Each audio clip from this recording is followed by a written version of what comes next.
Assalamualaikum warahmatullahi wabarakatuh.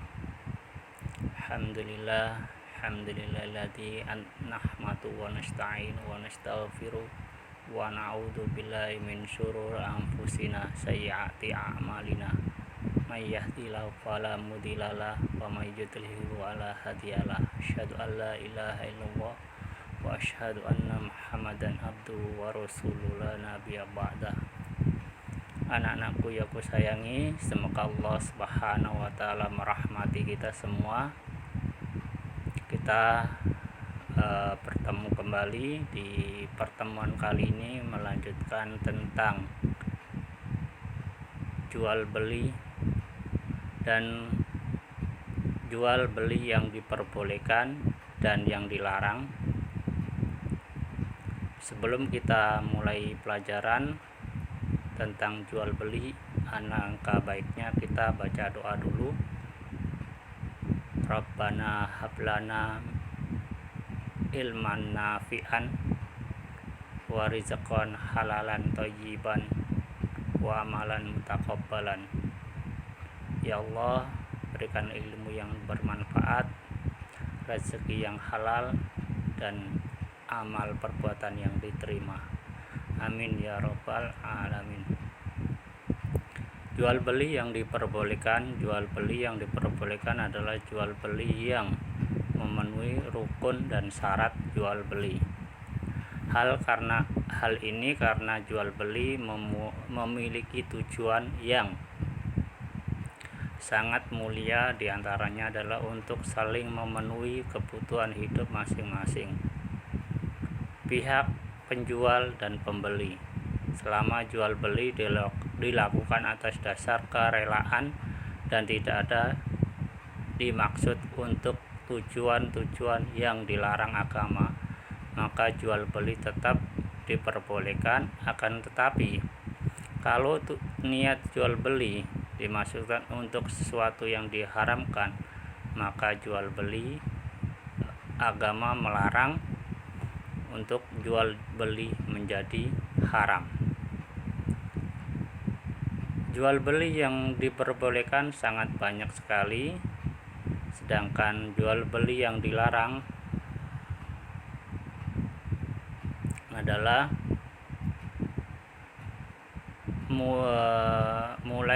tujuan mulia dibolehkan untuk jual beli tidak boleh merusak keinginan untuk mendapatkan keuntungan sendiri sehingga mengakibatkan banyak orang yang menderita karena itu. Islam mengharamkan jual beli yang bertujuan tidak baik, mengandung unsur penipuan untuk mengambil keuntungan sendiri. Di antara jual beli yang dilarang untuk dilakukan adalah yang pertama, jual beli dapat merusak harga pasar, yaitu menjual dengan harga yang lebih tinggi dari harga pasar. Dia pakai harga yang sangat tinggi di harga pasar. Yang kedua, jual beli barang untuk ditimbun agar dapat dijual kembali pada saat barang langka di pasaran sehingga bisa menaikkan harga yang tinggi. Itu tidak boleh. Yang ketiga, jual beli barang yang belum jelas keberadaannya, seperti jual beli buah-buahan yang masih di pohon atau ikan yang masih dalam kolam atau ikan yang masih ada di laut. Yang keempat, jual beli yang mengandung unsur riba atau penipuan.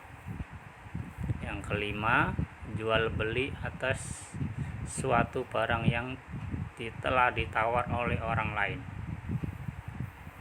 Jual beli yang masih ditawar orang lain, maka tidak boleh terjadi jual beli. Misalnya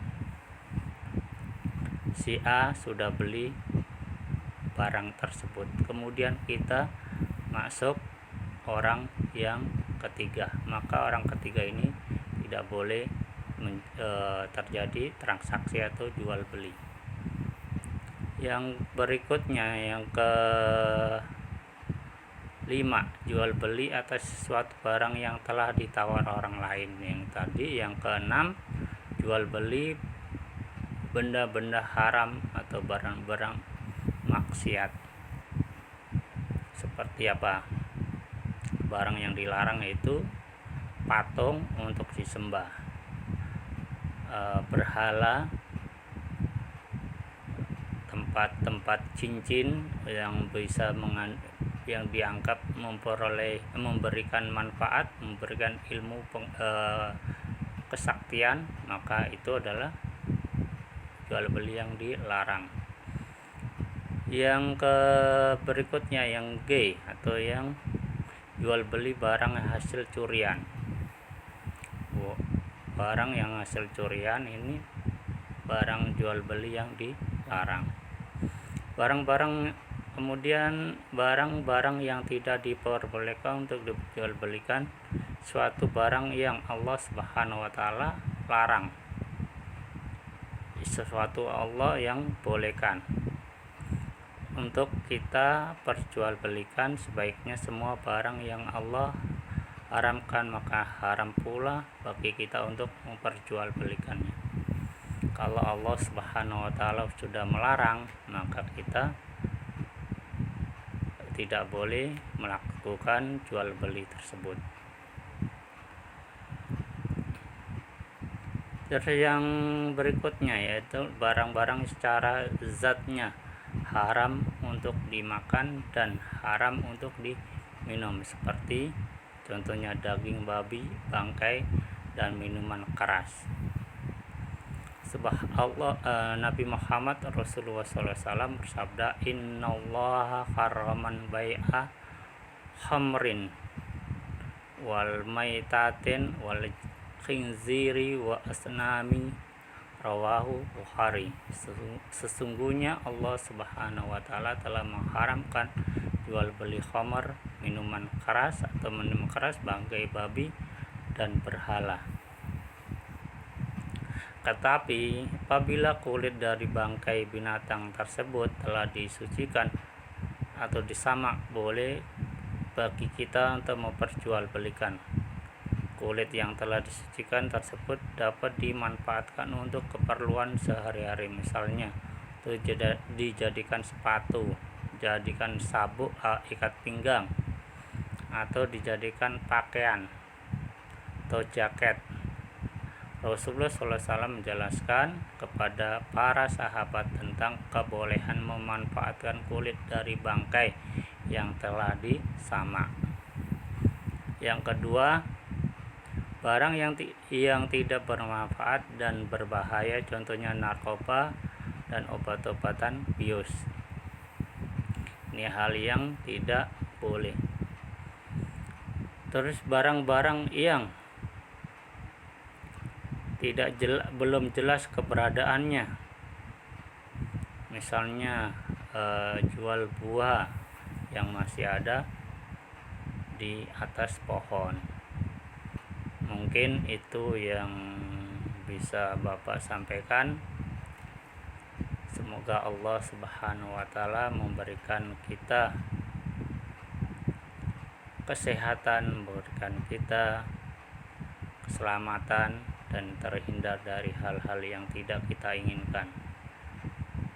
Semoga Allah Subhanahu wa taala menyertai kita. Semoga Allah memberikan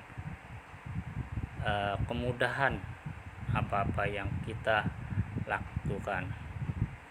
Kebenaran datang dari Allah Subhanahu wa taala. Apabila ada kesalahan datang dari pribadi Pak Anam yang lemah, mohon maaf segala kesalahan dan kekhilafan. Akhirul kalam. Assalamualaikum warahmatullahi wabarakatuh.